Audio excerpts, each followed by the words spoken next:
We remain steadfast in our commitment in delivering local news that matters. Stories that inspire. Enriching the lives of Filipinos in the Philippines and across the globe. This is your GMA Regional TV. Buong puso para sa Pilipino. Ini ang GMA Regional TV Balitang Bicolandia.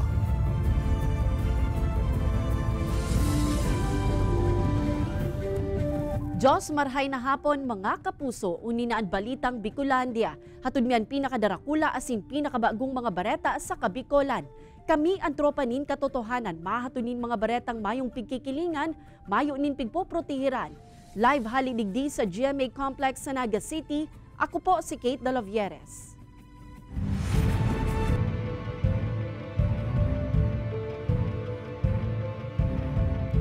Halaba na pila asin pa dipisilang paghahanap kan mga botante kan sa indang pangaran sa mga presinto. Nanotaran sa manlain-lain na probinsya sa Bicol, ngunya na barangay asin SK elections. Ang iba pang kaganapan sa barangay asin sangguniang kabataan elections, ngunya na aldaw, aramunta sa pagtutok live ni Chris Novelo. Chris?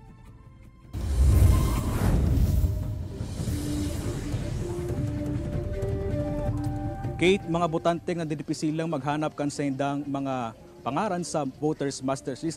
Asan iba pa, ito ang nanutaran niya to sa ginibong barangay sinsago ng kabataan elections kunya na aldaw na liwat man na ginibo, makalihis ang 5 taon. Pagpatak kan alas 7 ning aga, sabay-sabay na nagbukas ang mga polling precinct para tawandalan ang barangay asinsanggo ng kabataan elections ngunya na aldaw. Alagad sa San Jose South Elementary School sa Pili, Camarines Sur, pirang presinto ang naitulos nakapoon sa pagpapaboto. Uli sa kakulangan ng mga watcher kan pirang kandidato, mantangan ibang botante na depisilan sa paghanap kan sa indang presinto. Sigon sa COMELEC, normal sana ang siring ng mga insidente, huli may mga nadagdag asin nabawas sa mga botante. 5 taon makalis ring barangay asinsanggo ng kabataan elections kan taong 2018. Ang gigibuhon po kayang kang third member at 3 kung may nakapila, magibo po siya ng listing. Na pag 3 p.m. nakapila duman, halimbawa 20 yan, papabotohan po yan 20 na yan. Sa probinsya ng Catanduanes, naging padipisilan man ang paghanap sa polling precinct kanibang botante, alagad tulos man ining nasolusyonan. Agaw atensyon man sa banuan kan virak ang sarong grupo na nagpakakan sa luwas kan sarong eskwelahan, alagad sigon sa COMELEC. Dahil man ni ipinagbabawal urog na kung bako man konektado sa sarong kandidato ang nag-organisar. Sa probinsya ng Camarines Norte, naging matarimbo man ang pagboto ka na sa 114 PDL, gikan sa tulong district jail sa Daet Asinlabo sa Camarines Norte. Ito po yung mga kanilang karapatan kasi sila naman po ay hindi pa natatapos ang kanilang kaso, kaya binibigyan po sila ng karapatan ng ating gobyerno na bumoto. Sa probinsya ng Albay, laging mahigot man ang ginibong pababantay kan mga otoridad, urog na sa banuan kan Libon, makalisin ang ipas irarom sa COMELEC control. Sigon sa mga otoridad, may man silang nanutaran ng mga untoward incident kasabay kan pirilian. Sinisiguro po namin na bibigyan po namin ng sufficient number of personnel ang ating Libon Municipal Police Station at kung kinakailangan magtatalaga tayo ng mga patrol base.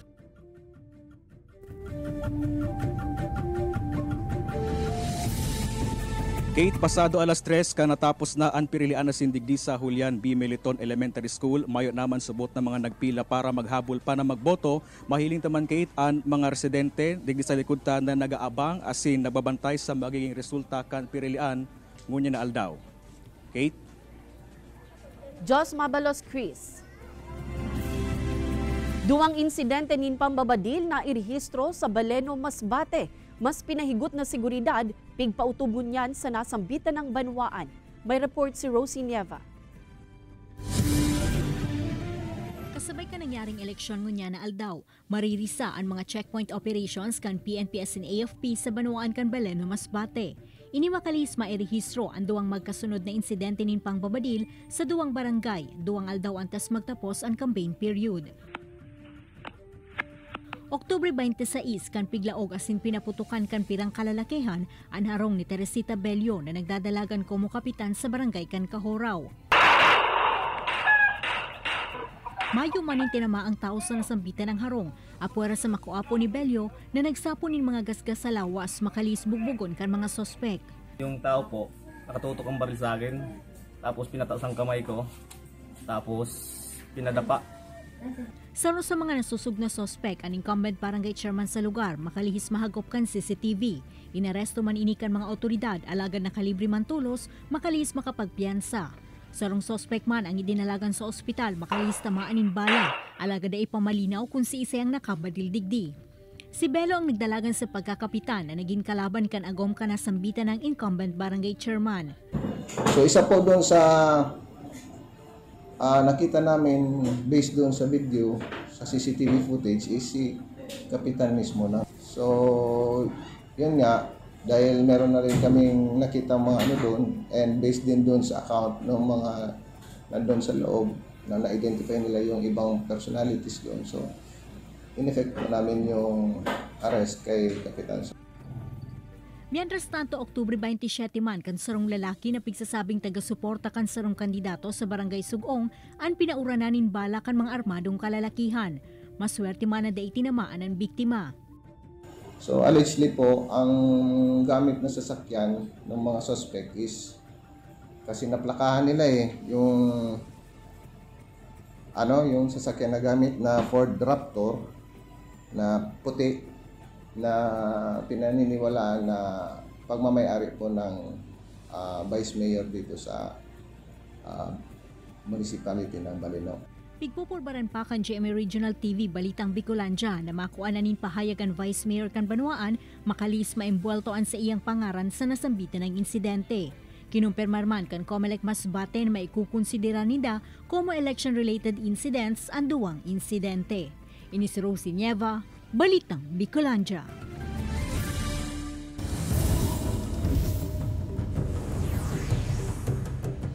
Pirang aldaw antes anundas mga last minute na naglilinig sa mga Campo Santo nanonotaran na. Mantang pirang botante piniling magpasiring sa Campo Santo makalihis na makaboto. Uyan report ni Chris Novello. Pagkatapos bumoto sa barangay asin sangguniang kabataan elections, pirang individual ang pigmarahin na magdiretso na sa Campo Santo sa Anayan Pili, Camarines Sur. Miss, minabuti na namin na dumaan na dito para po dumalaw sa papa namin, sa mahal namin sa buhay. Kaysa naman andito na rin lang, hindi para isahan lang para hindi sayang yung oras. Siring man kaini anagin sitwasyon sa Pasakaw Public Cemetery kung saan minarahay kan iba na dahi na magkipagsuksukan pa sa Todos Los Santos. Apuera kan mga amin na nagbibisita, may mga last minute man na naglinig sa mga Campo Santo. Mas okay yung amay. Taba kung masyadong matao, dahil ka may stress na marep. Alagad kung may mga amin na nagbibisita as in last minute na naglilinig sa mga pansyon, ang mga nitsong ini tinahuban na ning trapal. Apuera kay sa may nang nagbibisita, naapektra man inikan road widening project ng DPWH. Yung nitso, matagal na yung hindi na dalaw. Haros nasa 20 kalansay man ang piktipon sa nasambitan ng lugar. Alagad pigsyerto man kan LGU na ipapagibo man tulos tindaan mga naapektuhang nitso in kaso matapos na ang nasambitan ng patrabaho. Kay banan si Carlo Abunita, Chris Novello, Balitang Bicolandia. Pag-arabutan kan mga biyahero nanotaran na sa Bicol Central Station. Ibang local bus company nagpadara naman nin dugang ng driver asin konduktor komo antisipasyon sa piglalaomang dagos-dagos na biyahe sa mga masunod na aldaw. Uyan report ni Jessica Calino. Sabado pa sana, pigmaot na kan pamilya ni Elvin na amay nang magbiyahe gikan sa Minalabak papuli sa maangas presentasyon nganing makaboto. Yung yan ang oportunidad mi bilang taga komunidad na makapili kami ng maray na liderato para sa barangay mi. Haros sunod-sunod man ang abot kan mga bus na haling Metro Manila sa kayan mga biyaherong maboto. Sinabayan pa kan holiday, undas asin long weekend. Kayaan pirang local bus company, piga-antisipara namang madagos-dagos na ang pagruso kan mga biyahero sa Bicol Central Station. Bali, yung running natin, yun na rin. So, ang nagdagdag natin, bus crew, kung sakali, pagod na si driver 1, papalitan naman ni driver 2. Sigun sa manhamiento kan nasambit na terminal, Oktubre 25 pa sana, naanotara na ninda na nagsusobra na sa 150 ang bus arrivals kada aldaw. Pag-aarpo kasi nag-aarabot ng mga bus sa terminal, inaasahan ta na itong pag-urli kayo sa November 2, kaipuan talaga ng mga extra buses. Magin ang mga biyaherong pabalyo sa San Pascual Masbate, padikit-dikit namang nagruruso sa Pasakaw Port. Alagad may pira na dain na pinalaog nin huli sa kawaaran nin tiket. Nasa 200 na mga pasahero sa naman ang kapasidad kan Roro. Alagad ang nag-aabot, labi pa digdi. Wala silang special permit na ni-request or na ipareceive sa amin dito. Kaya isang lang sila, isang biyahe. Sa probinsya nin Sorsogon, labi man ang panghihinayang kan pirang biyahero, makalihis na dain na makaabot sa oras kan pirilian, ngunya na aldaw. Na-stranded kaya ang mga ini sa Kalabaan kan Maharlika Highway palaog sa Matnog Port. Bubuto rin sana, kaso hindi man, nadili man tayo. Kapon pa mga alis sa sasakyan. Sana kung makarating ako doon sa amin, dili na tayo yung biyahe kasi nahabang pila sa Matnog. Mahigot man ang pigpapautob na seguridad sa nasambitan ng pantalan. Kaibanan si Jovel Obiso, Jessica Kalinog, Balitang Bicolandia. Piglunsar na ang Carolina Garden Museum sa Carolina Bamboo Garden sa Antipolo City. Pinangunutan iyan kan founder kaini na si Carolina G. Jimenez. Presente man sa event an sa iyang agum na si former GMA Network Incorporated President and CEO Menardo Jimenez, asin an sa indang mga aki na sinda Butch, asin GMA Board Member Joel Jimenez. Yaon man si Florencia Gozon Tariela. Sigun kay Carolina, maut niyang maaraman kan kadaklan ang importansya, asin an man ibaybang gamit kan kawayan sa paagi kan sa iyang interactive museum. Nagkaigwaman in presentation kan The Bamboo Organ.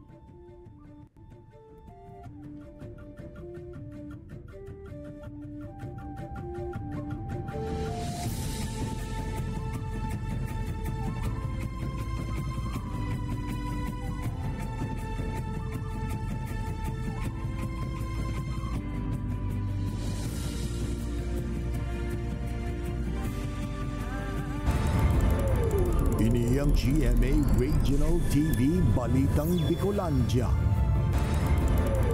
Ini ang GMA Regional TV Balitang Bicolandia.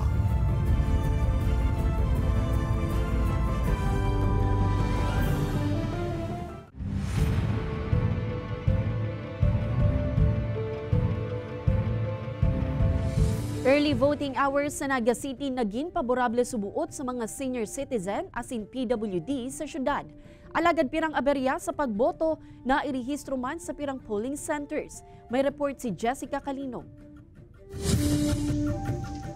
Alas 5 nin maagahon pa sana, bukas na ang labi 300 na voting centers sa syudad ni Naga para sa pilot implementation kan early voting hours o ang eksklusibong pagboto kan mga senior citizen, PWD asin anom na bulan pataas ng bados. Kaya alas 2 tayo na ko na paturog. Tapos sabi ni Kapitan, mag-aramay talaga dahil senior. Magayon madali. Sakod, bako masyadong matao. Okay man. Amay man na nag-arabutan iba pang senior sa Julian B. Militon Elementary School. Alagad kadaklan asin haros pararehong problema kan mga ini, anda itulos na kukuhaan sa indang voting center. Mayo pa nakapost doon sa ibang mga doors kan kuyan, sa entrance kan mga classrooms. Siguro kung igwaman mayong ilaw. So, with the benevolence of these people na nag-assist sa ko, ako manggiraray. And I came here for 45. Alagad makalihis na malibot ang eskwelahan sa kasanan na arama ni Nanay Mirna na mayo na palandigdian sa iyang voting center. And since nag-condemn baga kita digdiyon ng 32 classroom, kaya kadikit na lang ang pwedeng magamit igdi sa school. Alas 7 in punto kan mag-arangkada man ang mall voting sa Legazpi City. Nasa 700 na mga botante gikan sa Barangay Kapantawan ang nag-aprobitsar kaini sa enot na pagkakataon. Ang mga senior citizen asin PWD sinabat man in wheelchair nganing mas magin madali ang pagpasiling sa botohan. Carto? Naog mga anis siya na naka-wheelchair siya, taday na siya makasakat talaga dyan. Marikas man ang nagin botohan, ninhuli tamayo nin kalaban ang nagdadalagan na kapitan asin siyam nakagawad sa naman ang nagraralaban. Digdi naman mismo ginibo ang pagbilang kan boto. Hopefully, pag naging successful itong mall voting natin, madaming mall ang pwedeng makipag-partner sa COMELEC at maraming pwedeng makapag-avail ng mall voting. Kaibanan si Gerald Gandia, Jessica Kalinog, Balitang Bicolandia. Ido sa Camarines Norte, lugadan kan maabutan kan sa iyang fur parent. Municipal veterinarian to the rescue man sa nasambitan ng hayop. Uyan report. Day malikayang makulugan kan fur parent na si Luel de Vera kan barangay Magang, Daet, Camarines Norte. Makalihis maabutan na igwanan nin dakulang lugad sa bitis an sa iyang atama na ido na si Agimat. Istorya ni Luel, naghali mo na siya nganing magbakal nin merindalan. Alagad labian sa iyang paghandal sa inabutan na sitwasyon kan nasambitan ng ido. Mayo subuot siya nin ideya kung si Isay an may kagibo ka ini. Di ko alam, dalawa ang tinitingnan ko nga, siguro tinaga or nasagasaan. Ganun, parang ganun. Makalihis makaabot sa kaaraman kan Municipal Veterinary Office an nangyari. Tulos man na nag-aksyon ang mga ini, nganing maisalbar ang buhay ni Agimat. Kung mapapabayaan, posible kaya ining magresulta sa kagadanan kan nasambitan ng hayop. Yung kanyang sugat ay nilinisan natin with betadine and naglagay tayo ng topical antibiotic para makaiwas sa infection. Nangapodan man ang opisina sa mga fur parent na atamanunin marhayan sa indang mga hayop. Mantang nagpatanid man ang mga ini sa publiko na dainanggad pagkulugan ang anuman na klase nin hayop, nganing dai mahampang sa anumang penalidad. Ini si Jessica Kalinog, Balitang Bicolandia. Mayo na nin buhay kan maihawa sa anlawas kan 70 anyos na lalaki sa porsyon kan salog sa barangay Malbong, Gainza, Camarines Sur. Ang lalaki residente kan banwaan nin Milaor kung sa insusog sa investigasyon kan Gainza Municipal Police Station. Pigpurbaran ko ta nakaining ko anon ang inatong nabaroto sa salog. Alagad nin huli sa kusog kan sulog, pati ang lalaki inatong naman. Makalihis ang 12 oras, may nakahiling sa lawas kan lalaki sa banwaan na nin Gainza. Sakto mang nagpatrolya ang PCG sa lugar, nin huli sa report kan pagkawara kan lalaki kan Biyernes nin hapon. Positibo man na pigkumpirmar kan pamilya ang pagkakabisto kaini.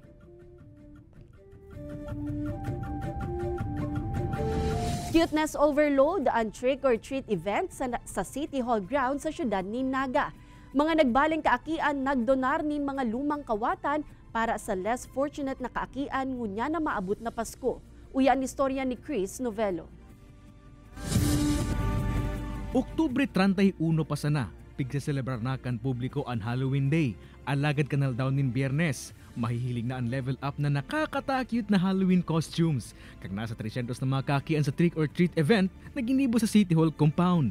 May nag-ala Pennywise, Dracula asin si Baby Girl na may lagadi sa payo. Ang iba naman nag-stand out na maray sa prosthetics. May kanya-kanya man ining bit-bit na pumpkin bucket. Nalalaga na ning manaylain na treats, siringkan candy, tsokolate asin iba pa. Alagad ang aki na si CJ, iba ang gustong maresibin na treat. Susog sa pamayo kang Naga City Council for the Welfare and Protection of Children, aper sa matauwaning kaugma ng mga kakian, mautman kaini na sa amay na edad, makanood ang mga aki na maghiraskan sa indang kakayahan na magtabang sa kapwa ng dakaakian. Ang ticket kaya sa nasambitan ng trick-or-treat event, donated na used toy na ipapanooman sa ibang mas nangangaipong aki como regalo sa Pasko. Ito pong mga natipon na nakawatan, iyo man to itong ipapanao duman sa mga less fortunate children pag-abot po kang December. Apwera kan trick-or-treat activity, channel na channel man kan City Hall employees ang Halloween. Ninhulit na panon ng disenyo ang kada opisina, asin magin ng mga empleyado, daiman nagpahuri sa indang Halloween costumes. Kaibanan si Carlo Abunita, Chris Novello, Balitang Bicolandia.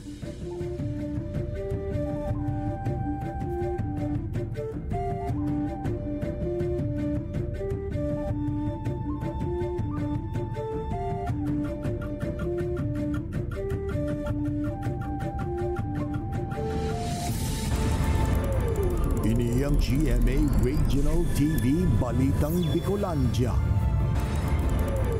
Ini ang GMA Regional TV Balitang Bicolandia.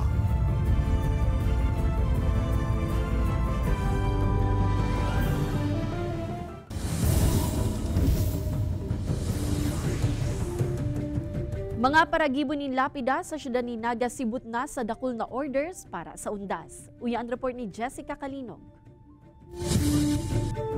Antes na magpasiring sa Campo Santo para maglinig sa pansong kan mga nagadanang padangat sa buhay. Naghapit mo na sindananay Dolores sa pagibuhanin lapida sa may Panganiban Drive, Naga City. Napasa na kaya ma'am si lapida mita pinatungan naman ng lubong. Pagkaluta, hindi napasa, ngunyan mayo pang sangli. Mahalo na nga ni. Sigun sa may sadirikan marble store na ini, nagmahal talaga ang presyo kan sa indang mga lapida ninhuli sa pagmahalman kan mga raw material pati na kan transportasyon gikan sa indang supplier. 800 hasta 14,000 pesos ang kantidad ngunyan kan pigigibo nindang mga lapida. Depende sa dakula asin disenyo. Alagad sa ibong kaini, mas dakol na orders man girarayan sa indang naresibe kumparar kan nakaaging taon. Yung iba kasi nagpalit ng mga lapida, 10 lapida, kasi mga luma na. Ngayon medyo okay na rin yung mga pa-order. Maginantaraid na pwesto na inikan mga paragibonin lapida sa Barlin, Naga City. Mati man subuot ang maray-maray nakita ngunya na taon. Oktubre 15 pa sana, nagralaugan naman daan order sa inda. Mas marami ngayon kasi ang panahon mainit. Nakakabuelo silang magkabit ng lapida, magpagawa, mag-ayos, pintura. Kasi nung nakaraang taon maulan. Para sa Oktubre 31, ang kadaklan sa natatadang order sa inda na lapida. Mas madali naman subuot ang produksyon. Inhuli makina na ang gamit asin bako ng mano-mano ang pag-ukit. Alagad syertong miskipit sa 1 o 2 na kan Nobyembre. Igwa pang mapagibo sa inda. Mahabol na mabugtakanin magayon, malinig na lapida asin pangaran an sa indang mga nagadan na mahal sa buhay. Kaibanan si Jovel Obiso, Jessica Kalinog, Balitang Bicolandia. 70 anyos na lalaki sa Daet Camarines Norte piglilinigan nin libre ang nitso kan mga kaapelyido niya asin ang mga sa hiling niya dai na pigbibisita kan mga paryentes. Aramunan sa iyang istorya sa report na ini. Daw pinangaldaw na sana Todos Los Santos na.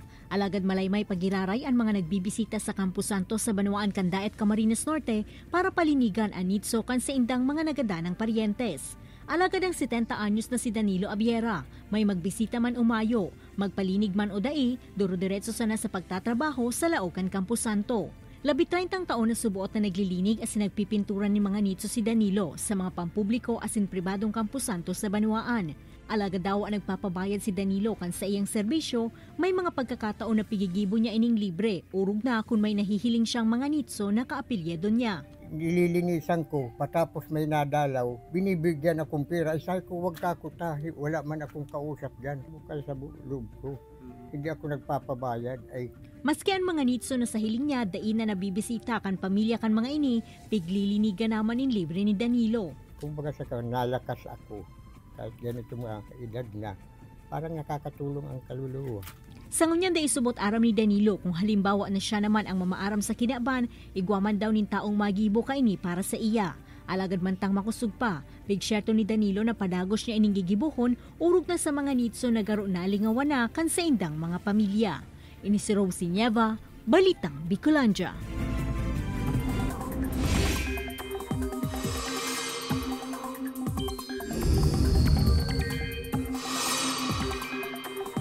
Mga kapuso, padikit-dikit nang nagrarani ang low pressure area sa sirangang parte kan nasyon, kasabay ang liwat na pagdanay kan shear line. Huring nanotaran ang LPA sa rayong 860 km sirangan kan Visayas. Sigun sa Pag-asa, nagtitinir na hababa ang tsansa kaining maging bagyo, alagad posibleng mas magrani pa o magbalyo iyan sa Eastern Visayas o Southern Luzon. Posible pang magkaigwanin pagbabago sa mga masunod na aldaw, kaya padagos na po iyang tututukan. Liwat man na makakaapektar sa nasyon ang shear line, mantang padagos ang pagdanay kan duros amihan. Basado sa datos kan Metro Weather, may tsansa ninuran sa Camarines Provinces, Catanduanes, Albay, Masbate, asin Sorsogon. Posible man na uranon ang iba pang parte kan nasyon, alagad mababawasan ini pag-abot nin banggi. Pirang mga dekalidad asin magagayon na Christmas decorations ang pigbida sa sarong trade fair sa sarong mall sa Legazpi City. Ang nasambitan ng aktibidad, pinangenotan kan Bureau of Jail Management and Penology kung saan ang mga produkto na mahihiling digdi gibo mismo kan mga persons deprived of liberty. Yaon ang manlain-lain na disenyo nin parol puun sa mga traditional star hasta sa illuminated Santa Claus. Igwamanin masisiram na pagkakan, arog kan mga cake asin pastry products. Mantang day man mapahuri ang mga bag asin iba pang souvenir items. Ang nasambitan ng aktibidad parte kan selebrasyon kan National Correctional Week. Kasabay kan papaabuto na unda saro sa mga pigdadayong ngunya na sarong horror tunnel sa banwaan kan Virac Catanduanes. Huli ta libre ang paglaog sa lugar, nagsisirbi ini ngunya na bagong pasyaran kan mga tao kung sain kada banggi maririsaan halabang pila palaog sa nasambitan ng lugar. Huli sa spooky ambience sa laog kan lugar, kaya talagang agaw atensyon urog na sa mga taong mahilig sa mga challenges. Bukas ang nasambitan ng lugar hasta sa Nobyembre 3. Mga bado asin iba pang impormasyon sa mga nasyon na miyembro kan ASEAN, pigbida sa ginibong ASEAN exhibit kan DepEd Catanduanes. Uyan report. 600 na mga estudyante o tourist learners gikan sa manlain-lain na eskwelahan sa probinsya ng Catanduanes ang nagpartisipar sa ginibong 2023 Division ASEAN Exhibit sa Virac Pilot Elementary School. Inorganisar ini kan Virac North District kan DepEd Catanduanes na obhetong maipahiling ang istorya asin background kung paano nabilog ang Association of Southeast Asian Nation. Detalye kan mga nasyon na membro kaini asin ang biography kan ASEAN communities. Mahalaga po na malaman nila na yung relationships ng 10 country ito, yung pagtutulong-tulungan nila para maging mas madali ang pag-develop ng kada mga naghihikahos na country. Actually, before the pandemic, nangyari na ito. So, after pandemic, ito lang naman naulit muli. Pigbida sa nasambitan ng exhibit ang mga bado kan mga tao sa manlain-lain na nasyon na parte kan ASEAN kung sain maidig di mawawara ang Pilipinas. Igwaman ng mga video presentation, arts asin iba pang impormasyon na mahihiling sa manlain-lain na booth na siyerto nakaagaw atensyon kan mga kaakian. Nalaman ko sa exhibit kung kailan ito na nabuo ang asosasyon na ito at kung ilang miyembro nito. Magaganda yung mga damit at yung exhibit ko.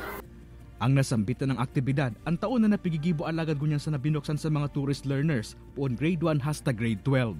Ini si Chris Novello, Balitang Bicolandia. Mga kapuso, 56 days na sana, Pasko na. Madadalan ang episode na ini asin iba pang pinakahuring lokal na bareta sa official website kan GMA Regional TV, www.gmaregionaltv.com. Pwede man kamong magbisita sa samuyang official YouTube channel, GMA Regional TV, asin i-click ang subscribe button para sa pinakamaiinit na bareta hale sa man-ibaybang rehiyon. Mabalos sa mga kapusong Bicolanong nagantabay, maging sa mga kapuso nyato abroad. Ninhulita sa GMA Regional TV, Local News Matters. Asin yan ang pinakadakula asin mainit na bareta sa Kabicolan.